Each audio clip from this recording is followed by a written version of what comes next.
2 సంవత్సరాలు భోగాపురం ఎయిర్పోర్ట్ పూర్తి అవుతారా? చేసిందంతా జగన్మోహన్ రెడ్డి 90%.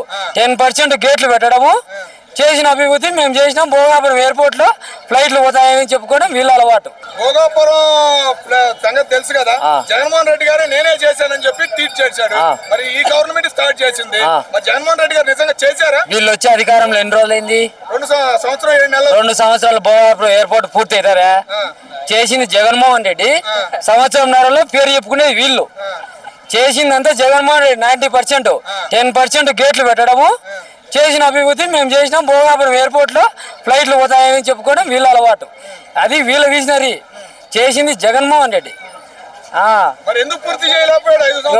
ఎవరు సంవత్సరం ఇప్పుడు 2 సంవత్సరాల భోగాపురం ఎయిర్పోర్ట్ పూర్తి అవుతారా?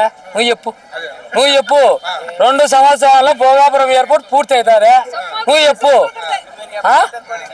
అన్నా, నువ్వు చెప్పు.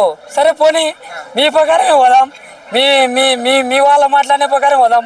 2 సంవత్సరాలు పూర్తి చేయలేరు కదా. 3 ఏళ్ళు జగన్మోహన్ రెడ్డి 90% పూర్తి చేస్తేనే ఈరోజు Bhogapuram airport success. Chandrababu Naidu vision ఏం తెలుసునా? కేటీఆర్ గారు మైండ్ స్పేసు హైటెక్ సిటీ బ్రహ్మాండంగా డెవలప్ చేస్తే ఇది నా విజన్ అని చెప్పుకున్నారు. అది చంద్రబాబు నాయుడు గారి విజన్. ఆయన కట్టిన సైబరాబాద్ వాస్తవమే కాదని నేను అన్నాను, కానీ మైండ్ స్పేస్ అనేది ఐటీ అనేది డెవలప్ చేసింది కేటీఆర్ గారు. ఈరోజు హైదరాబాద్లో అన్ని క్యాబులు అన్ని ఎయిర్పోర్ట్ సమయంగా జరుగుతున్నాయంటే దానికి మేలు చేసింది కేటీఆర్ గారు. కేటీఆర్ గారు చేసిన అభివృద్ధిని మేము చేసినామని చెప్పుకుంటున్నారు టీడీపీ వాళ్ళు. ఈరోజు నిజంగా చెప్పాలంటే హైదరాబాద్కు మేలు చేసిన వ్యక్తి ఎవరైనా ఉంటారంటే that is of the KTR. ఇది పక్కా, ఎవరిని అడిగినా చెప్తారు. Is the real history KTR. ఈరోజు బెంగళూరులో చూస్తారు మీరు, ఎక్కడికి పోవాలన్నా 3 గంటలు ఎయిర్పోర్ట్ పడుతుంది. మన ఇక్కడ నుంచి స్టార్ట్ చేస్తే ఎక్కడ చుట్టుపక్కల ఔటర్ రింగ్ రోడ్లో కానీ హైదరాబాద్ సరౌండింగ్స్లో కానీ కారు కదిలిస్తే 1 అవర్లో ఎయిర్పోర్ట్లో ఉంటుంది.